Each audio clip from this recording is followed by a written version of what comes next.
every day we watch sports and we never really take into consideration all of the training, all of the hard work that goes into boxing, and we never take into consideration how we have our athletes put their bodies on the line.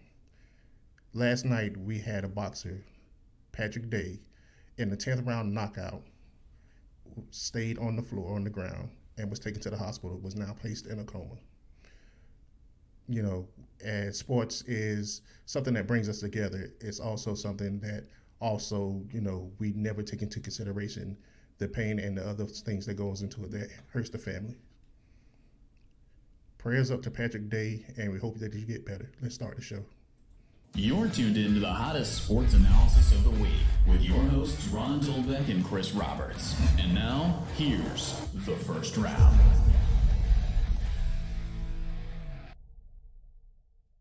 It's a good morning in the first round. We're glad you're joining us live on YouTube. There was so much going on in the world of sports. It all started with huge games in college football. Let's break down what happened in Saturday's action right now, starting off with the biggest game on the board. Florida goes on the road to a sold-out Death Valley. Only Tigers get out alive when they play at night at LSU, and that's exactly what happened. For all the talk about these awesome defenses and who was DBU, these two teams put up over 960 yards and 70 points. Where was the defense? We're going to talk about that this morning. Oklahoma and Texas in the Red River rivalry, high noon showdown in Dallas. Oklahoma gets it done, 34-27 against Texas. The big story for me is CeeDee Lamb up, horns down. CeeDee Lamb was the story for Oklahoma in this game, not Jalen Hurts. Where was the tackling for Texas? If they don't shore that up, this is just going to be another B-plus mediocre season, and you could forget all the stuff last year about, we're back. You need to get your defense back. I mean, from a long time ago, because yesterday it wasn't there at all. Oklahoma gets a big win. Wisconsin, how good are they? Chris and I are going to break that down. Michigan State comes to town at Camp Randall and gets waxed 38-0. Wisconsin's D might be a lot better than we really think. Alabama, the number one team in the country, goes into Texas A&M and puts what I thought was a beatdown lesson on Texas A&M. They get the job done, 47-28. Tua Tagovailoa, 293 yards, 4 touchdowns. They're clearly the number one team in the country, and sometimes it looks like they've got 14 players out on the field at once. That's how fast and good they are. They're just loaded with talent. We're going to talk more about that. Number 2 team in the country, Clemson, at home, gets it done against Florida State. Florida State, I thought there was some hope. I must have not taken my smart pills yesterday morning because they looked absolutely terrible in every single way. Thank you for scoring the 2 touchdowns in the fourth quarter. You covered my butt on my teaser pick. I love that. 45-14, though, they get beat down. Nothing new there. Michigan goes up 28-0 at Illinois, only to have Illinois storm back, score 25 points. Michigan in a score that I think they squeak it out, 42-25. Going to get a lot harder before it gets easier for their schedule. They've got Penn State, Notre Dame, and then Ohio State come calling to finish up their season. I'm going to be really interested to see how much they lose by in those games. Tennessee, a nice win for Rocky Top at home over Mississippi State, 20-10. Number 23, Memphis, one of the last unbeatens, goes down. They lose to Temple, 30-28. Temple, 5-1. No one's talking about them. They're kind of like Wake Forest and a couple other teams. Cincinnati, good records. Nobody's talking about them. I think they're one of the teams to look out for. In a stunner in Athens, how does number 3 Georgia go down 20-17 in double overtime to South Carolina and the Fighting Will Muschamps? You know, we knew that Will Muschamp could D up at times during the season, maybe not consistently. They D'd up yesterday, and the one guy that you thought would come through for Georgia, their kicker, Ricardo Blankenship, misses a 38-yard field goal in double overtime. It's not all his fault, though. They need to have less Jake Fromm and more DeAndre Swift. I'll tell you why that's the case later in the show. Arizona State keeps rolling. Number 18 at home gets it done, 38-34 over Washington State, who's in a tailspin going in the wrong direction. Cincinnati, we talked about them. Their 38-23 win over Houston. And I think the real story here is Has Dana Holgerson lost this team? There's stories coming out of Houston that we'll cover later in the show, but I'm concerned about Houston right now, and it's a good feel-good story for Cincinnati. They get another win and keep rolling. How about the PJ Fleckinators out of Minnesota doing it to Scott Frost in Nebraska, 34-7? You want to talk about two teams going in the opposite direction? Again, another team we're not talking about, Minnesota, undefeated on the season. How can that possibly be? We'll talk about that and break it down. Penn State gets it done on the road, 17-12 against Iowa. Penn State's not going to blow you away with eye candy. They're just going to play solid defense, mistake-free offense. I like what James Franklin has got done up there in Happy Valley. They're a solid top 10 team for sure. And in a sad note, UNLV, who was 1-4 and one of the most apathetic teams in college football, goes on the road to Vandy and may have given Derek Mason his walking papers. They get it done 34-10 against Vandy. Kind of a sad note. Yesterday, Yanks bust out the bats, 7-0 at Houston. They take a 1-0 lead. Scherzer shuts down St. Louis in St. Louis. Washington takes a 2-0 lead in the National League Championship Series, heading back to Washington. Looks like the Nats are going to be in the World Series unless the Cardinals can get their pitching going. And we're going to break down everything going on in the NFL. Woo! Huge sports day yesterday. So much going on in college football. I think it's finally a Saturday where we actually started getting a lot clearer picture about what's going on, including all those teams that I mentioned that are 6-0 still or 5-1 that nobody's talking about, Chris. But, Chris, welcome to the show. I'm a little out of breath. How you doing, Ryan? I'm doing good. There was so much going on in the world of sports yesterday, especially in college football. We got to start with Florida going on the road to LSU.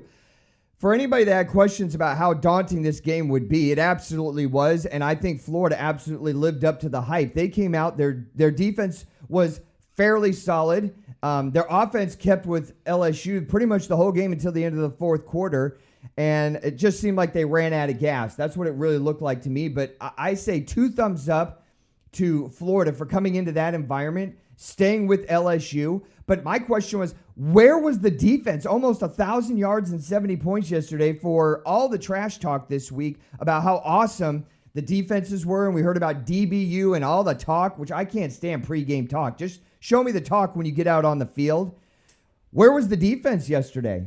The defense wasn't there yesterday. I was actually shocked, especially looking at Florida going in ranked as the number 2 defense in the SEC and ranked number 11th in the nation. I actually thought Florida defense would frustrate Joe Burrow yesterday, but that kid had a field day. Yeah, he did. They looked solid. I mean, Florida looked solid on offense. You know, the one standout has to be their 6'6" tight end, Kyle Pitts. 5 receptions, 108 yards. At halftime, when he was the head coach of LSU was interviewed, you know, he said, we've got to stop 84. We have to stop 84. And the third point is we have to stop 84. He was just getting open the whole game. And I thought Kyle Trask did a great job of, I hate to use this term, managing the offense, but the play calling was great, and Kyle Trask was able to manage the game.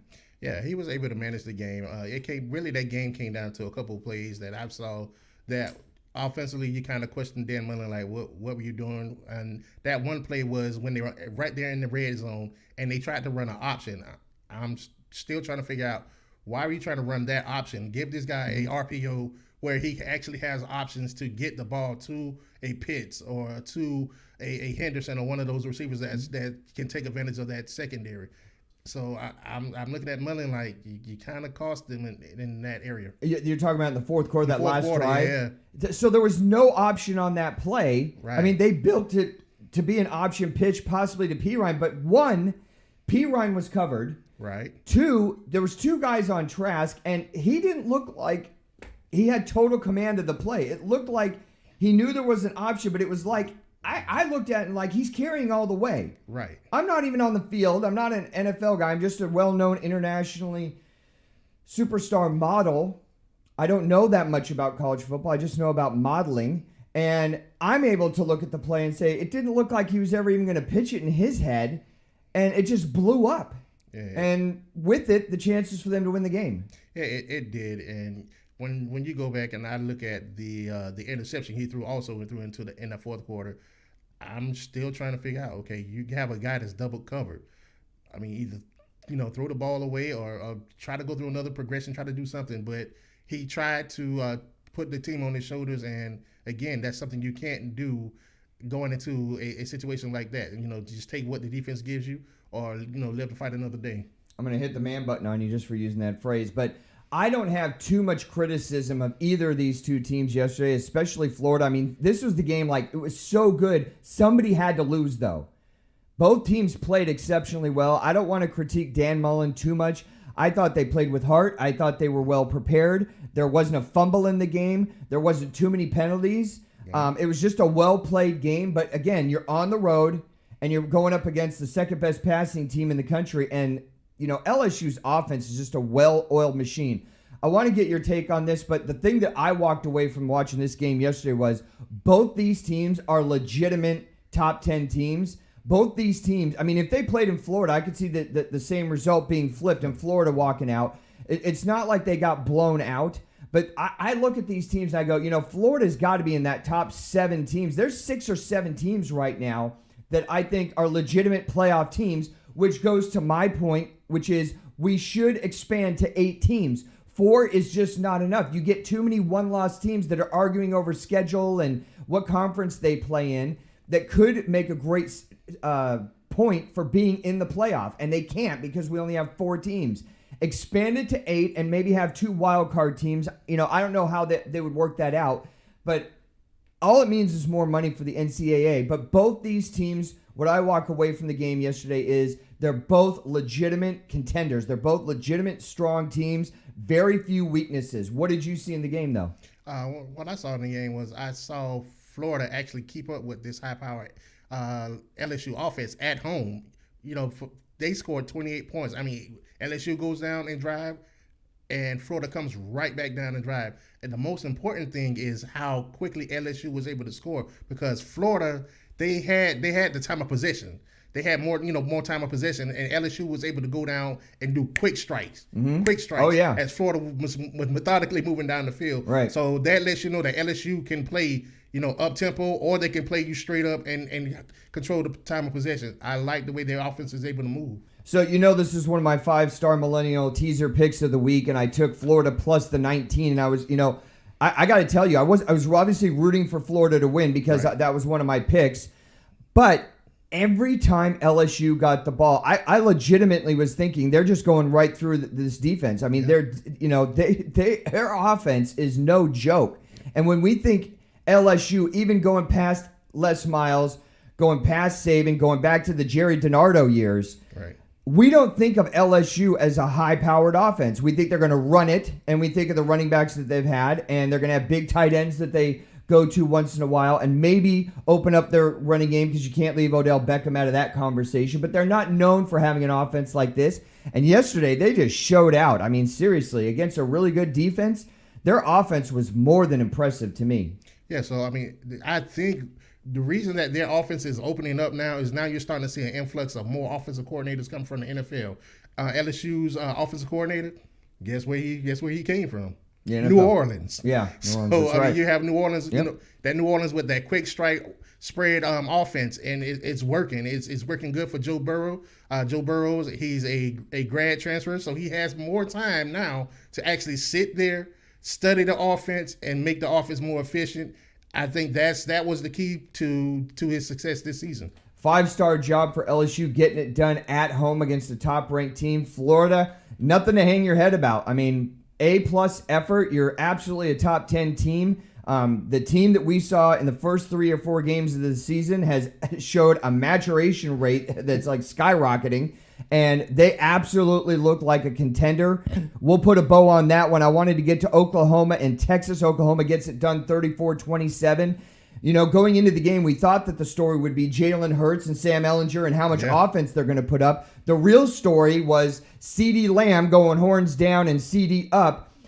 This guy, he's so amazing. It's absolutely unbelievable. I think he's one of the top 3 wide receivers in college football right now. I would love for the Patriots to get him.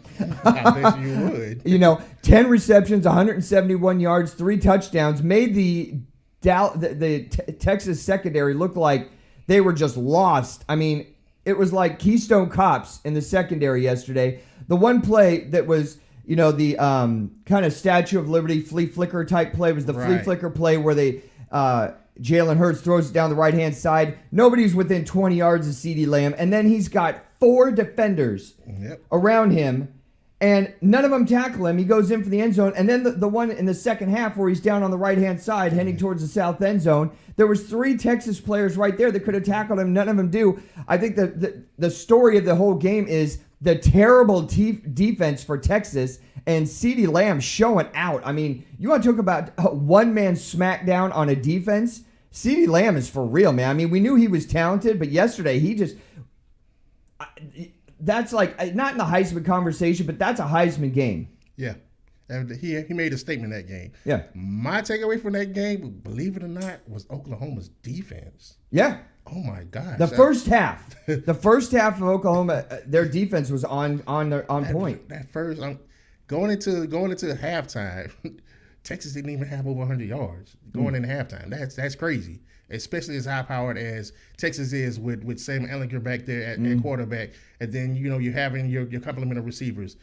They going to halftime with less than 100 yards, and then on top of that, they actually tackled. They had 8 sacks against Sam Ehlinger yesterday. Oh yeah, their secondary was playing a lot of man and playing it really well. Texas wide receivers weren't getting open as much as they thought or they normally had. No, and Oklahoma walks out with a big win. The story isn't even about Jalen Hurts. He just had a pedestrian game, but that one wrap around the back play, oh my gosh, that was, you talked about Jalen might breaking out, having a Heisman moment. I don't know if that was a Heisman moment, but that was a pretty athletic play. It really was. And, the Texas defense just seemed to be allergic to Oklahoma uniforms yesterday. I mean, like repelled. It was like, it made me think like Oklahoma's uniforms have kryptonite in them or something. It had something. I mean, even though Jalen Hurts had a pedestrian game yesterday, he still had over 250 yards passing the ball, and he had over 130 yards rushing.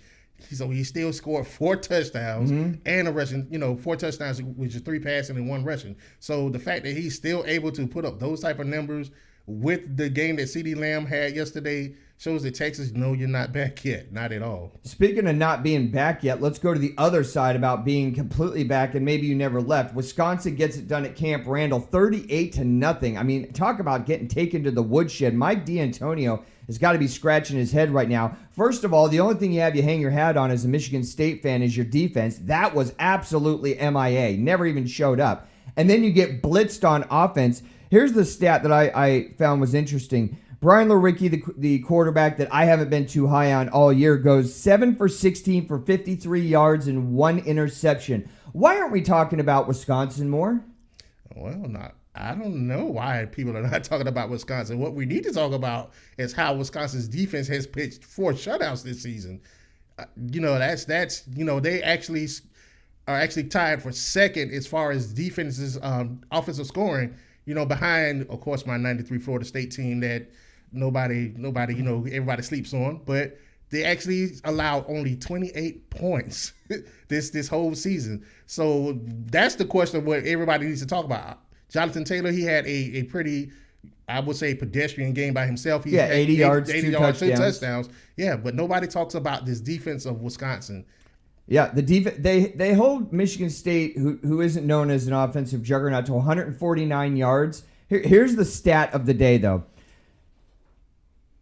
Michigan State's offense goes 2 for 14 on third down. Can't win that way. You're not going to win that way. What I'm hoping when I think about Wisconsin is I hope it's for real. Yeah. I root for them. I don't want them to get, to go into a big game that they've got several big games coming up on their schedule, the meat of their schedules ahead of them. I don't want them to go into that schedule, and I would hate to see them get blitzed because then we're going to hear all the talk that it wasn't for real. I think they're for real based on what they did to Michigan, who is a C+ team in my book. Right. Based on what they did to Michigan State. Both those games at home. Again, Michigan State is a C-plus team in my book. Right. But I think they have a competent quarterback at Jack Cohen. They have a great running back. They have an awesome defense. They have a huge home field advantage when they play at Camp Randall. I think they're for real, and we need to put them in the discussion for the playoffs. This is exactly why I say we need to have an 8-team playoff right now, because there's other teams, and I know a lot's going to get figured out with the remaining schedule because the biggest games of the year are to come. Right. We had a lot of them yesterday. But when you only have one loss on your record, you've got 6 or 7 teams fighting for that 3 and 4 position in the playoff. Right. I think we should, and I don't want to get into a whole discussion about expanding the playoff system, but I've always been a proponent of 8 teams. Yeah. 8. Yeah. 4 just doesn't, we don't get a clear picture of, who the best teams in the country are, because you get into that second bracket of teams, right, and some of those are deserving to be in the top 4, but why not be in the top 8? Yeah, I totally agree, because when it comes down to the top 4, generally it comes down to whoever wins their division, whoever wins, basically their division. And I don't necessarily think it's fair, because I think some of those teams that are actually sitting on the outside are better than some of those that are, better than those conference winners. Yeah. I mean, you go back and you look at some of these SEC teams, like you look at Alabama, who basically didn't play in a tournament, didn't play in the conference championship one year. Mm-hmm. They still got into, that game. Well, so here's the thought that I have. So let's just take, for instance, Georgia wins out. That means that they beat Notre Dame, they beat Florida, right? They win the SEC championship, right? And then you've got a possible one-loss Alabama team, a possible one-loss LSU team. Right. You could have a one-loss Georgia team, mm-hmm, who's their conference champion, and then there's only 4 spots in the playoff. And this isn't an SEC homer conversation. This is a conversation about getting the 4 best teams in, and this makes my point. 4 is not enough. Exactly. Right. So you could have a situation where I could make a great case right now that there's 7 legitimate teams that deserve to be in the playoff. Yeah. I mean, it just goes back like a few years ago when they first started the college playoff, where you had the controversy with TCU. Oh, that was a joke. Exactly. So going into the last week of the season, they had a 53-14 blowout win at home, and they actually dropped out of the top 4. Exactly. I mean, it was just, I can't. Exactly. I can't even have that conversation. We'll talk about it more as the season, we get moving towards the end of the season. There'll be some feisty discussion about it, I'm sure, but I would love to see it expand. I mean, it's more money. It's better for the fans. We get a really true picture of who a national champion is, more so than if we narrow it down to 4 or 2 teams like we had before. But, that's a talk for another day. Today, I want to talk about the number 1 team in the country, Alabama, going on the road to a feisty Kyle Field at Texas A&M. And, the score was only 47-28. I don't even think it was that close, honestly. I mean, I kind of felt like Alabama turned on the gas when they wanted to. And I was just watching that game yesterday, and I tweeted out about how much talent Alabama has. I mean, it's absolutely sick. I used to be the guy that I talked about on the Friday show that I hated. I just hate Alabama. And it's, I've gotten to a point in my life where I'm like, why am I going to hate greatness? They're just, like I said in the opening of the show, it looks like they have 14 or 15 players on the field at times, and all of them are just loaded to bear. They have so much talent. They're so well coached. They're such a machine. They don't make mistakes. They don't have stupid penalties. They're just so solid. They're clearly the number 1 team in the country right now. Yeah, they clearly are. I mean, you look at their receivers. They have the best receiving core in the nation. It's a joke. You have 4 legitimate first-round receivers going, and not even to mention the quarterback, Tua. Yesterday, Tua threw his first interception all season long. Of the year. Of the year, right, folks. It's sick. That's 185 passes without an interception, which was the longest streak in the nation at that time. So you have a quarterback who's that accurate, who's able to put the ball on the money, mm-hmm, and it seems like they could just throw a screen route, and their receivers just faster than everybody on the field. Yeah, is it too early to start getting excited about Alabama at home against LSU? No. I mean, this literally, so a couple years ago when they played, this is the game of the century, but literally this might surpass that because they're both that good. Yeah, they really are, and I think the matchup will actually be a little bit different. They'll be just about equal this year because generally Alabama is known for having a dominant lockdown defense. Their defense they have some injuries right now in the linebacker core, so that opens up the field a little bit more for LSU to establish a running game, and I think this might be the game of the century this year. Yeah, I mean, how many potential NFL players are going to be on the field for that game? Oh wow! I know. I mean, it's just disgusting how much talent is on. I'm not even talking down about Alabama. I mean, I'm giving them full credit. It's just silly how much talent they have. I actually enjoyed watching it because it was just like a Swiss watch. It was just like a well-oiled machine yesterday, and I actually felt bad for Texas A&M. Really, the Texas A&M problem is Kellen Mond. I think it comes down to quarterback play for Texas A&M, but we'll leave it right there. Clemson gets it done against your Florida State team. Well, I knew that was going to happen. Nobody thought they were going to win. I was taking Florida State on my teaser plus 33, and thank God they covered in the last minute of the game. They didn't give up. James Blackman, it's got to be over as far as I'm concerned. I was texting you during the game, and I was thinking, the kid is so inept. He looks lost. He comes over on the sideline. The camera's on him. He's ranting and raving, and he doesn't look good on the field or off the field. Yeah. Clemson looked like a well-oiled machine yesterday. I mean, for anybody that said, hey, what's wrong with Clemson? Well, they needed a game against Florida State to get a tune-up, and they definitely got it. But Florida State, how many times did the camera show Willie Taggart, and he just looked lost? Yeah, Clemson just came out and just blitzed Florida State from the beginning. The first play was a 40-yard pass down the field. Mm-hmm. Second play, he picked up the same receiver. They yanked him out of the game like, hey, we can't have this going on, thinking that was going to change. But when you look at that Florida State team yesterday, it looked like they partied 2 nights before at Potbelly's and just did not wake up to come to that game. They were horrible. Yeah. It's the Florida State from the beginning of the season. It really was, but it comes to show that Clemson they are who we thought they were when it comes down to playing that team. Because talent-wise, Florida State is on par with Clemson as far as coaching talent. Yes, talent-wise. No, talent-wise. You're a second away from getting muted. Nope, talent-wise. As Taylor, if my hand drops, he gets muted. As Dabo Sweeney said himself. No. As Dabo himself said, hey, I'm just going by the quote Dabo said. This is the most talented team that we will play in our conference. Dabo Sweeney. This out of the words. Doesn't matter if Dabo Sweeney says this. I'm going to go back to my statement. Just because a kid runs around at a bus stop and says there's no such thing as gravity doesn't make it true. Look, they have just as many 4 and 5 stars on that Florida State team as Clemson. You're now, 4 and 5 potential. But that does not necessarily mean that they are coached up the way that they're supposed to, and that Florida State talent has not been coached up the way that it's supposed to. If you don't play like 4 and 5 star talent, you're not a 4 and 5 star talent team. Which led to the bludgeon that they got yesterday. Chris, hold on. Listen.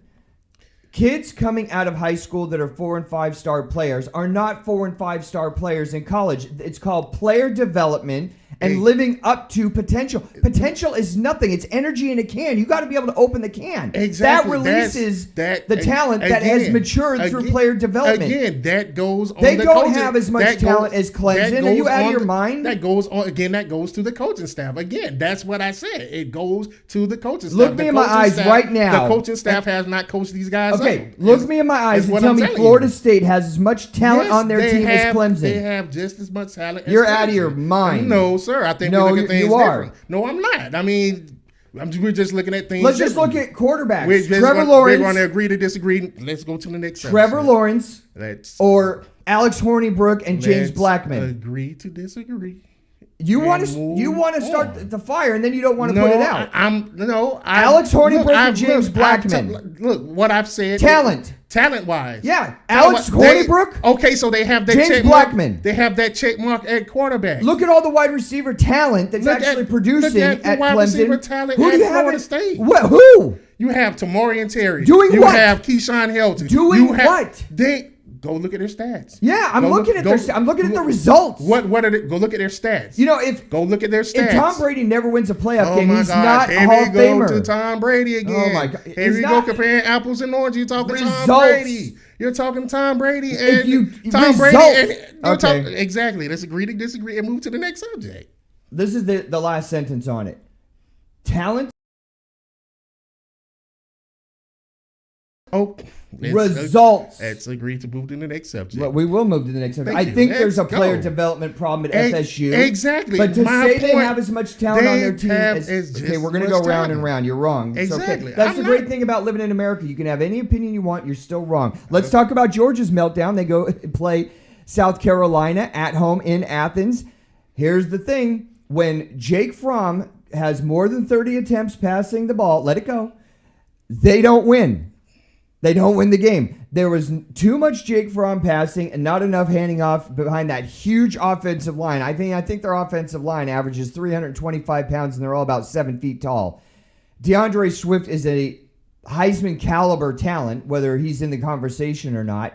Why they didn't run the ball more, I have absolutely no idea. How do you explain this meltdown and a loss at home to a pretty good defensive team and a lackluster offensive team in South Carolina? This never should have happened. Well, Jake Fromm threw the ball for 56 times. Ridiculous.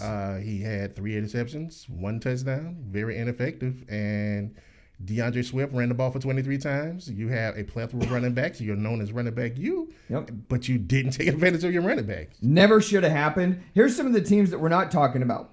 Cincinnati, we talked about them. They're 5-1. Yeah. I think they're better than people think. Minnesota 6-0. They put a smackdown on Nebraska. I mean, Nebraska needs to be put into a strong box, lock it, take the key, throw it into an incinerator, melt it down to nothing so there's no evidence that the key ever existed. Take that box, encapsulate it into like cement, and drop it in the middle of the Marianas Trench. That's where I'm at with Nebraska. I'm done. No more talk about Nebraska this year. Minnesota's 6-0. Nobody's talking about them. Cincinnati is 5-1. No one's talking about them. The Herminators, they're actually ranked, but they're 5-1. Who was the other team I was talking about? Well, Wake Forest just got their first loss yesterday. They're 5-1. They took a loss to Louisville. That was like 192 to 191. I mean, it was a high-scoring game. I think they lost by 3 points at home, which was shocking. But there's all these teams at the bottom of the 25, and some of them aren't even in there that we're not talking about. Well, I've been following the Herminators. That freshman quarterback they got, that guy is he's what you call poised. I mean, you have Arizona State down yesterday. Not only did he bring them back, but did you see that scramble run for the touchdown to win the game? No, I actually didn't. I try and catch as much as I can, but I don't see everything. I mean, this kid was like about 30 yards out, runs, makes a few people miss, jumps into the end zone, was destroyed, flips into the end zone, wins the game with like 20 seconds left. I mean, this just the poise that this kid has. I mean, it's a reflection of the coach himself. Yeah, and one of the sad notes I talked about in the open was, Derek Mason at Vandy. You got a 1-4 UNLV team coming into town to play. It's a home game. You're playing a team with a losing record, and you get blitzed at home 34-10. I'm thinking the fat lady is just outside the studio right now, starting to warm up with some hot tea and honey, because you can't lose at home 1-4 when you're an SEC team, and even if you're in the bottom of the East, which is competitive. You can't lose to UNLV at home. No, you can't. And I like Derek Mason. Yeah, you can't lose to UNLV at home because, for the most part, Vanderbilt is semi-competitive and when it comes down to playing these games, especially these out-of-conference games with these smaller schools. Yeah, but you got to win that game. You got to win that. That might be the death knell for them. And like I said, I like Vandy. I like Derek Mason. It's just not getting done. You cannot lose that game. Yeah. I don't want to spend too much time on Vandy, but that's an inexcusable loss to me. Hey, if you're tuning in this morning, we want to ask you to help us build up the show. Hit the subscribe button, hit the bell, make sure you get your notifications, and give us a like here on the first round. Moving to MLB baseball, we had 2 games yesterday. The Yankees, their bats woke up. I know but right behind you are the world champions. We had to balance that out. But right behind you are the world champions. For like 2 more days. How far you want to go? For like 2 more weeks. All I have to do is say who's the world champions right now. For 2 weeks. Okay. You want to fight today. Are you going to church today?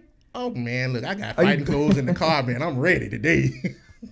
It's been a long week, Ron. Long week. You're taking it out on me, man. And the problem is most of your points you're wrong on, which is the silly part.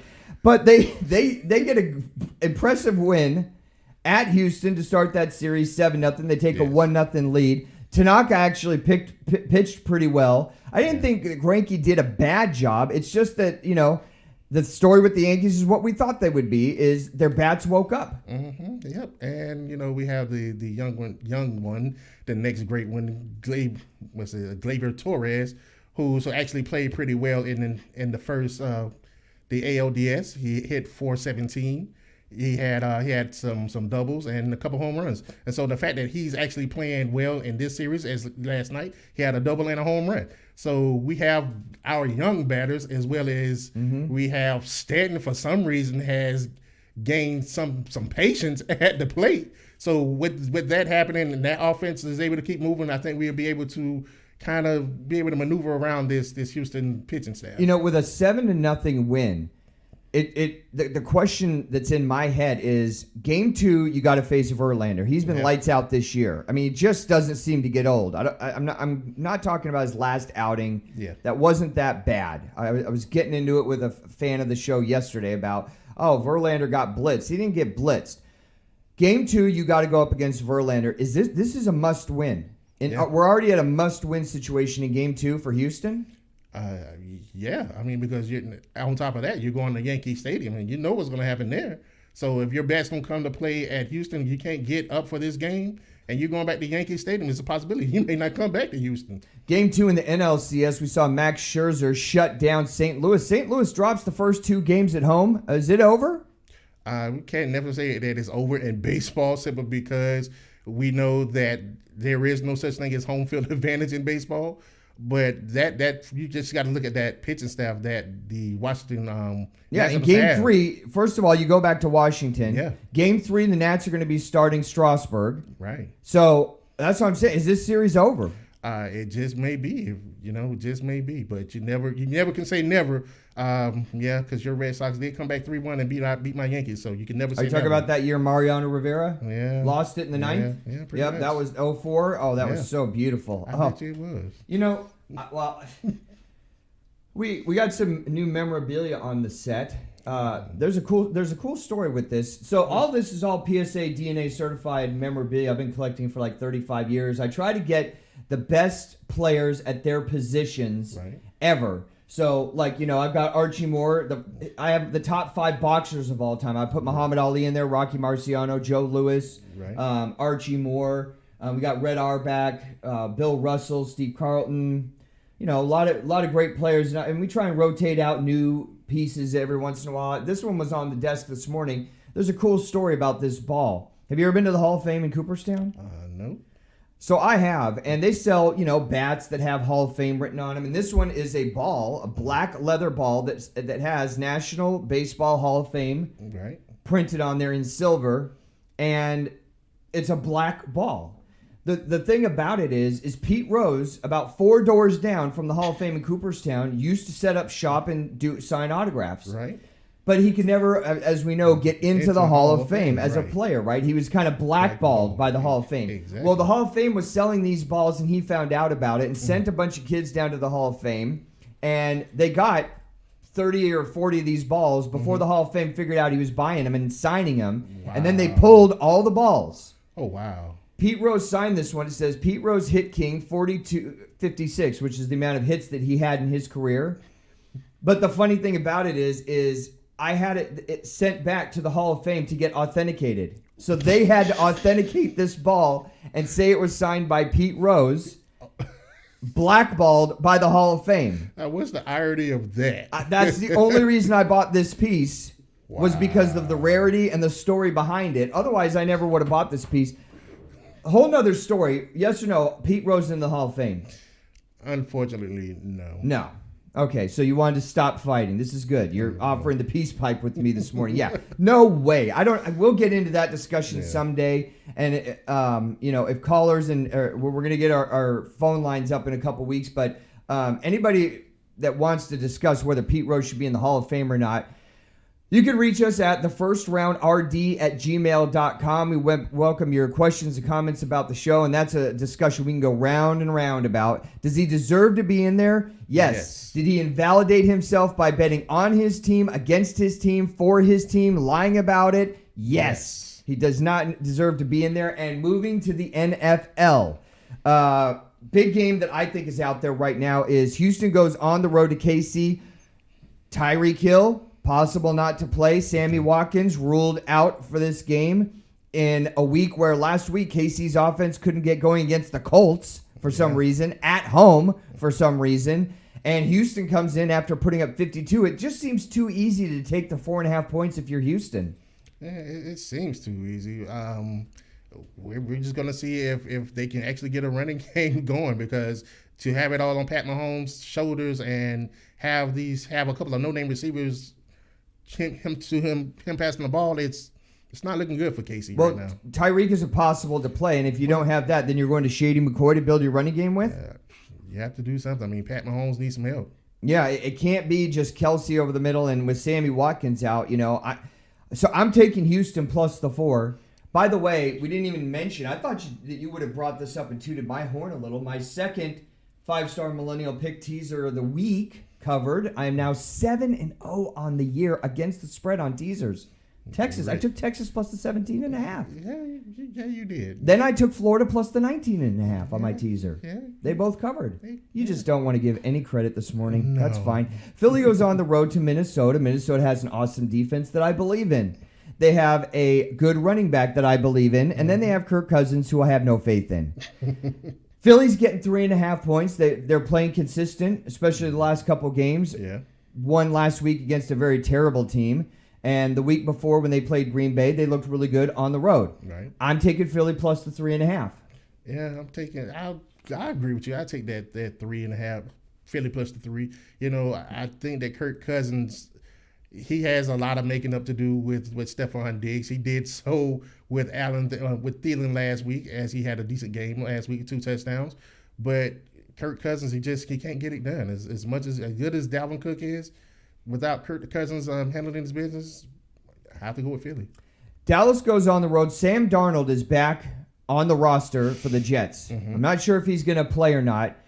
Dallas comes to town after a discouraging loss at home where they looked absolutely bipolar. I mean, the first half of that game, they looked like they couldn't find their way out of a telephone booth. And the second half of the game, their offense storms back and actually made it semi-competitive against Green Bay. But they still get the loss. This week, they go on the road to the Jets.